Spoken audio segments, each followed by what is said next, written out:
Y ustedes lo pueden ver, es momento ahora de la entrevista. Estamos con el director del Frente Amplio, en el directorio de ANCAP, precisamente Vicente Iglesias. Gracias por estos minutos. ¿Cómo le va? Muchísimas gracias, gracias a todos ustedes. Bueno. Aquí vamos, ¿no? Recién veíamos en el informe que preparó Rosario Lema, nuestra compañera. La URSEA hoy recomienda 28% en el caso de gasoil, algo así como unos 15 pesos, y 10% en el caso de las naftas, algo así como unos 7 pesos y algo de aumento, para cómo están hoy en día el precio del combustible. El ministro dijo que en la medida de que las finanzas de ANCAP van a tratar de mitigar el aumento, o que no sea por lo menos el referido al que la URSEA está planteando, que en realidad es algo superior al informe de ANCAP que había sido presentado al Ejecutivo, que hablaba de 5 y de 10 pesos respectivamente, naftas y gasoil. ¿Cuánta espalda tiene ANCAP para poder sostener esta situación? La principal espalda que tiene ANCAP es la refinería. O sea, el gobierno ha podido amortiguar, mantener los precios de los combustibles durante un lapso de tiempo con una evolución del petróleo alcista, gracias a tener una refinería. Si no, de esa manera hubiera deteriorado las finanzas de ANCAP a un punto tal que no sé si en diciembre hubiéramos podido dar los beneficios las ganancias que dio la empresa.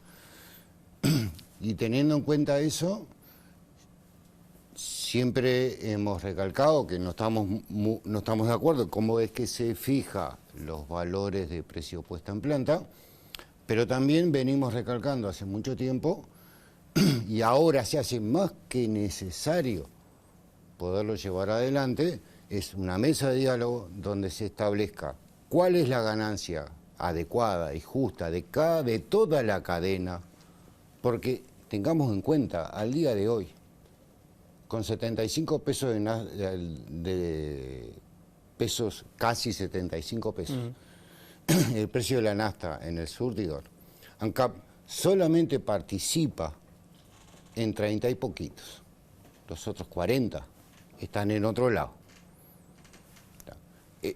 Hasta el día de hoy, el esfuerzo, la sangre, la ha puesto ANCAP. ¿Y usted cuando dice de toda la cadena, a qué se refiere? La cadena es lo que está abajo de las puertas de ANCAP. Y eso significa impuestos, eso significa distribuidoras, eso significa estacioneros. ¿Está? Ese esfuerzo lo tenemos que poner todos. Pero también hemos dicho, debemos de alguna manera y en nuestra visión de concepto, me parece que es bueno y saludable que el precio del combustible esté estable en un periodo prudencial de tiempo. No quiere decir congelado, dije estable. En ese sentido, también en esos ámbitos de discusión donde debería estar el Poder Ejecutivo, que es la parte impositiva, los actores políticos en el Parlamento, porque también es la parte legislativa que tiene que ver a la parte impositiva. El resto de la cadena, estamos hablando de las distribuidoras y los estacioneros y los fleteros y toda la gente que trabaja, junto con ANCAP, establecer los marcos financieros o herramientas financieras adecuadas para lograr esa estabilización en periodos determinados que la sociedad entienda determinados mantener. ¿No? Que nos permita. Pero ¿cómo se hace eso si el precio del Brent va permanentemente en aumento? ¿Cuál sería su medida si en realidad el petróleo sigue creciendo? Es una serie de cosas. Estamos hablando de compras a futuro, estamos hablando de ventas anticipadas, estamos hablando de repente de algún tipo de seguro y estamos hablando de fondo de estabilización. Estamos hablando de muchas cosas. ¿Eso lo hizo el Frente Amplio en los gobiernos anteriores? El Frente Amplio lo que ha hecho es, mediante una política de determinar en un periodo de tiempo, un año por ejemplo, el precio, modelar el precio del crudo y establecer cómo es que se va a amortiguar. Si queremos algo transparente, me parece que es una herramienta transparente, posible, no solo la usa Uruguay, la usan varios países de América, es usable, pero para eso necesitamos diálogo. Diálogo, diálogo, diálogo. ¿Hoy no lo hay? Yo creo que sobre la metodología, no. Bueno, el presidente el fin de semana, lo consultamos en la conferencia de prensa, dijo que este método de fijación de precios no lo va a cambiar. Entiende que es el más transparente y que en realidad la situación del aumento, según lo que explicó, es que cuando él anunció en campaña que iba a querer bajar los combustibles, estaban $44 el precio del Brent, hoy está en 115 por toda la situación también de coyuntura internacional que hay. Que seamos transparentes también, ¿no? O sea, mire que en el año 2020, en mayo, junio de 2020, el precio del crudo era extremadamente bajo. La nafta no bajó, Sí, no hubo una baja. Ni un peso. Yo le voy a comentar algo. Si hoy nos regalaran el crudo, si nos lo regalaran, y si mire señor, usted llévese eso, procéselo y comercialícelo, la nafta valdría 40 y algo de pesos. 30 y algo menos que hoy. Entonces, el crudo sube, evidentemente sube. Nosotros tenemos como empresa pública un servicio.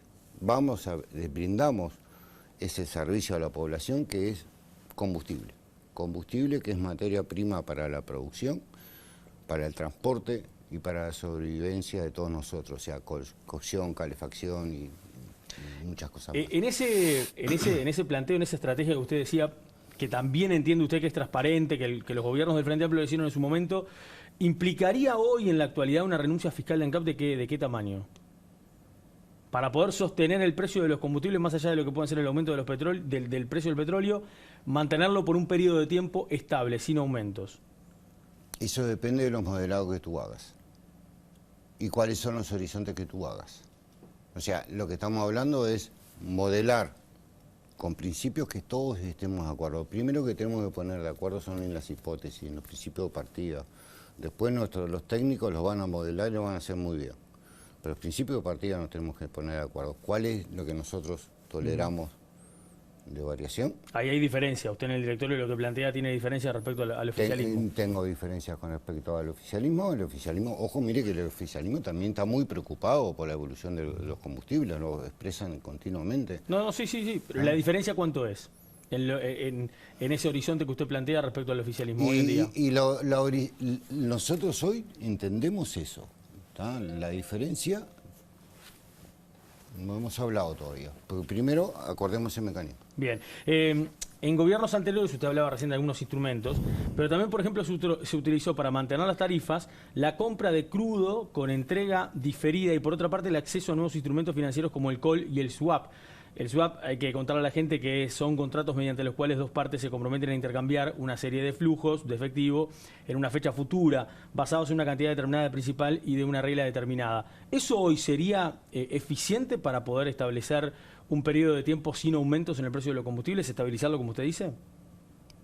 Es una de las herramientas.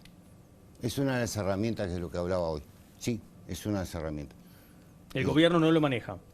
En el directorio no se planteó esta opción. Es muy difícil hoy contratar ese tipo de herramientas con un precio tan elevado del petróleo. De salida no bien determinada con sus reglas.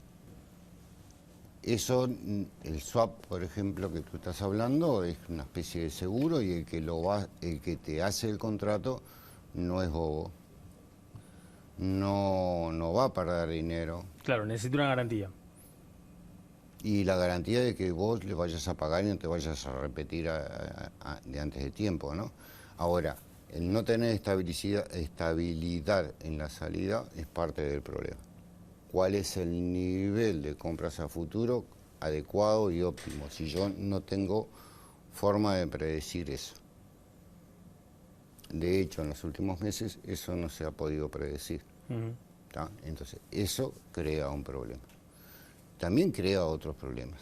Por eso necesita acuerdos de futuro. Si esos acuerdos que usted plantea no se dan... Imagínese sí. el siguiente escenario. A ver. Mañana se tornan de amigos Rusia y Ucrania. Hoy es el problema Rusia-Ucrania. Sí, claro. Ayer era el problema de la volatilidad en los países, en Estados Unidos, con respecto a las tasas de interés y que era más rentable entrar en los mercados especulativos que en los mercados de bonos. Entonces la gente especulaba porque tomaba préstamos baratos para especular. Una especie de burbuja, que eso pasó el año pasado. O sea, esto no pasó. La guerra, estamos hablando que arrancó hace un mes. Sí. El año pasado el problema era ese. Eso es normal, en los mercados esas cosas pasan y son normales, así como aparecen, después desaparecen. Cuando desaparece vos te quedás con un petróleo un poquito más caro que lo que podrías conseguir. Entonces, por eso necesita acuerdos. Poner las bases, acuerdos y después transitemos adelante. Poniendo las bases y modelando adecuadamente, que los economistas e ingenieros lo saben hacer muy bien, a largo plazo ganamos todos. Bien, si eso no pasa, a eso me refería, por eso también estaba tratando de buscar una futurología, si eso no pasara, estamos ante una situación en la que, con esta volatilidad que también tiene el precio del petróleo, que sube y no se sabe cuándo va a bajar, estamos ante una situación de que por varios meses más y con ANCAP sin espalda, ¿podemos esperar aumentos consecutivos del precio de los combustibles en el país? Y a medida que solamente ANCAP ponga la espalda y no tenga un fondo de estabilización, por ejemplo, en algún momento vamos a tener que salir a tomar dinero. No hay otra. Sí, si seguimos así, en esta situación, allá en el futuro lejano, en algún momento va a pasar. ¿Y eso significaría, por ejemplo, solicitarle créditos a organismos internacionales? Puede ser. ¿Es una posibilidad? No sé, las fuentes de financiación son muchas. Bien, yo sé que no depende exclusivamente de ANCAP, pero tal vez sí se puede manejar en un directorio.